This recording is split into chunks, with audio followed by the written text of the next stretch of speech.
Namaste friends, welcome to my channel Biology Bite. Today I'm going to tell you how to make notes from biology textbook. Friends, notes is the best method to learn biology or any other subject.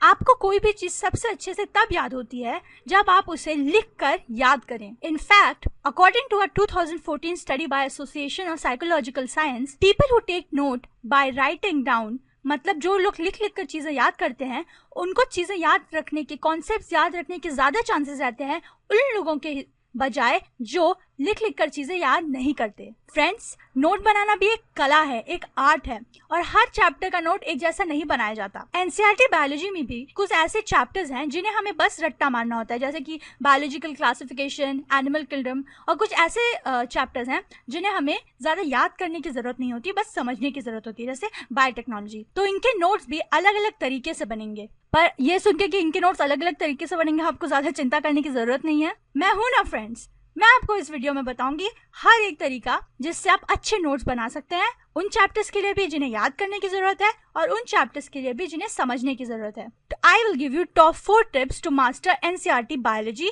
Bye making tables, mind maps and charts. आपको पता है वो animal kingdom वाला जो chapter है ना, वो आप एक पेज में याद कर सकते हैं. सच में friends, you just need 1 page. तो बिना समय गवाए let's get started. Tip number 1, master mugging up chapters by writing in points. रटने वाले चैप्टर मास्टर करिए पॉइंट्स में लिख कर.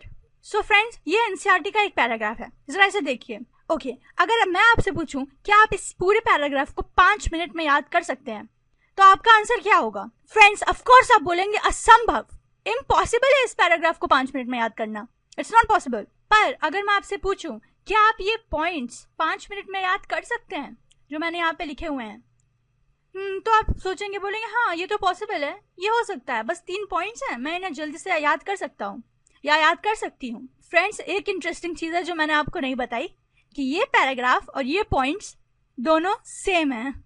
जी हाँ फ्रेंड्स, मैंने ये पॉइंट्स इस पैराग्राफ को ही शॉर्ट करके बनाए हैं. जो चीज आपको 2 मिनट पहले असंभव लग रही थी, इम्पॉसिबल लग रही थी, वही चीज जब मैंने शॉर्ट में पॉइंट्स बाय पॉइंट्स लिखी तब आपको बहुत पॉसिबल लगी और आपको ऐसा लगा कि हाँ आप ये 5 मिनट में याद कर सकते हैं. तो जब भी आप ऐसी कोई सिचुएशन एनकाउंटर करें जहाँ पे पैराग्राफ बहुत बड़ा है, बहुत लेंथी है, तो आप उसको शॉर्ट में पॉइंट बाय पॉइंट लिख लें. उससे नंबर 1 चीज, आपको अच्छे से चीजें समझ में आने लगेंगी क्योंकि आप एक एक पॉइंट पढ़ेंगे, ना कि पूरा पैराग्राफ एक साथ. और नंबर 2, आपको हर एक पॉइंट बहुत जल्दी याद होगा और आपका टाइम बचेगा. और फ्रेंड्स, हमें पता है टाइम बहुत ही प्रेशियस, हमारे पास बहुत कम टाइम है. सो पॉइंट बाय पॉइंट लिखना is a very important step. Friends, tip number 2 is use tables for extreme learning. Extreme learning का नाम सुनकर मेरे दिमाग में, और शायद मुझे यकीन है आपके दिमाग में, एक चैप्टर जरूर आता होगा. वो चैप्टर है एनिमल किंगडम. अब मैं ये चैप्टर कैसे याद करूंगी यार, ये मैं कैसे याद करूंगा, ऐसा बहुत स्टूडेंट्स सोचते हैं क्योंकि वो चैप्टर ही कुछ ऐसा है. फ्रेंड्स, मैं आपको एक चीज बताऊं, आप ये पूरा चैप्टर एक पेज में याद कर सकते हैं. From phylum Porifera to phylum Hemichordata एक पेज में याद कर सकते हैं. यकीन नहीं हो रहा आप लोगों को? You don't believe me? You will after seeing this table. ये टेबल मैंने बहुत साल पहले 11th स्टैंडर्ड में बनाई थी और हर एग्जाम के पहले मैं बस ये टेबल याद करती थी और ये पूरा चैप्टर पोरीफेरा से लेके हेमिक्रोडाटा तक मुझे बस एक बार रीड करना पड़ता था. फ्रेंड्स, सोचिए टेबल बनाना कितना यूजफुल है. तो कॉलम्स में मैंने लिखे हैं example, germination layer, development, body parts, special features, common name और बहुत कुछ लिखा है. बस मैं ये इतना ही आपको बता रही हूँ. और रोज में हर एक रो एक एक फाइलम के लिए है. तो इस टेबल से क्या होता है, एक टाइम पर मैं बहुत ही शॉर्ट में सारे फाइलम्स की जो भी टेक्स्ट बुक में इतने ज़्यादा पेजेस में दिए गए हैं, एग्जाम्पल्स और बाकी सब कुछ आसानी से याद कर सकती थी और मुझे इतना ज़्यादा पढ़ना भी नहीं पड़ता. तो आप भी ऐसे टेबल बनाकर ये चैप्टर या फिर प्लांट किंगडम भी और बायोलॉजिकल क्लासिफिकेशन भी अच्छे से आसानी से एक मतलब बहुत जल्दी याद कर सकते हैं. आपको बहुत पेजेस पढ़ने की जरूरत भी नहीं पड़ेगी. और फ्रेंड्स, आपके लिए एक बहुत अच्छी न्यूज़ है, मैंने ये टेबल आप लोगों के लिए एक्सेल में बना दी है और मैं उसे कल या परसों अपने फेसबुक पेज और गूगल प्लस पे डाल दूंगी, तो वहां से आप उसे फ्री में डाउनलोड कर सकते हैं, कोई प्रॉब्लम नहीं है. देखिए फ्रेंड्स, मैं आप लोगों के लिए कितनी मेहनत करती हूँ. तो ये दोनों टिप्स थी कैसे नोट्स बनाए रटने वाले चैप्टर्स के लिए जिसमें ज्यादा अंडरस्टैंडिंग की जरूरत नहीं है.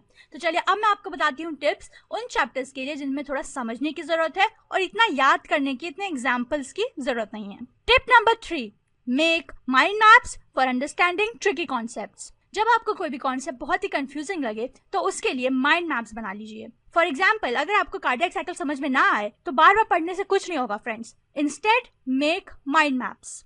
अब माइंड मैप्स कैसे बनाएं मैं आपको बताती हूँ। तो यहाँ पे आप लिख लीजिए कार्डियक साइकिल, फिर point number 1 blood enters right and left auricles, auricles contract, ये हो गया point number 2।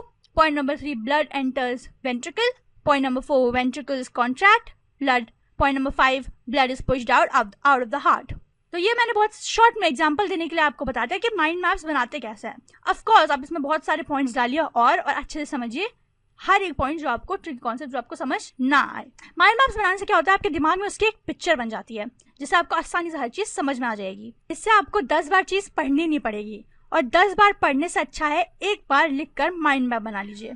Tip number 4, write notes in question answer forms to understand better. जब आपको कोई चीज समझनी हो तो पॉइंट्स लिखने से या टेबल्स बनाने से ज्यादा कुछ आपकी हेल्प नहीं होगी फ्रेंड्स। कोई भी चीज समझने के लिए आपके लिए बेस्ट टिप रहेगी कि आप हर एक 2-3 पैराग्राफ के बाद 2-3 पैराग्राफ के पॉइंट्स पर क्वेश्चन बना लीजिए और उन क्वेश्चन को आंसर कर लीजिए बुक से देखकर। फॉर एग्जाम्पल, अगर आप फोटोसिंथेसिस पढ़ रहे हैं तो समझिए आप पढ़ रहे हैं since splitting of water molecule takes place on the inner side of the membrane, तो आप अपने नोटबुक में ऐसे क्वेश्चन बना लीजिए where does splitting of water take place, और फिर उस क्वेश्चन को बुक में से देखकर आंसर कर लीजिए। उसके बाद आप क्या करिए, जब आप दोबारा ये पूरा चैप्टर आपका पढ़ के हो जाए तो आप अपने वापस नोट्स पे जाइए और उस क्वेश्चन को देखिए, पर आंसर पे हाथ रखकर आप अपने मन से अपने दिमाग से याद करिए कि उसका आंसर क्या होगा और बोल के देखिए और फिर मैच करिए कि आपने सही आंसर दिया है या नहीं। क्वेश्चन आंसर टेक्निक बहुत ही ज्यादा बेस्ट वे है कोई भी चीज समझने के लिए, और यही एक रीजन है फ्रेंड्स कि मोस्ट जो कोचिंग इंस्टीट्यूट्स होते हैं वो आपको इतना ज्यादा टेस्ट लेते हैं और आपको इतने ज्यादा क्वेश्चन उस टेस्ट पे आपको इतने ज्यादा क्वेश्चन आंसर करने पड़ते हैं। तो जब आप ज्यादा से ज्यादा क्वेश्चन आंसर करते हैं तो आपको ये जो आपकी जो अंडरस्टैंडिंग होती है कॉन्सेप्ट्स की वो बढ़ जाती है। तो फ्रेंड्स इस टिप को आप जरूर फॉलो करिए, question answer technique. Alright friends, so those were my top 4 tips on how to master NCERT biology. Tell me आपको सबसे अच्छी टिप कौन सी लगी, और अगर मुझसे कोई टिप मिस हो गई हो तो प्लीज अपनी टिप्स भी आप हमें जरूर बताइए ताकि हमारे फ्रेंड्स को हेल्प हो सके नीट क्वालिफाई करने के लिए। So that was my video on how to make notes from biology textbook. Bye bye friends and best of luck from Biology Byte.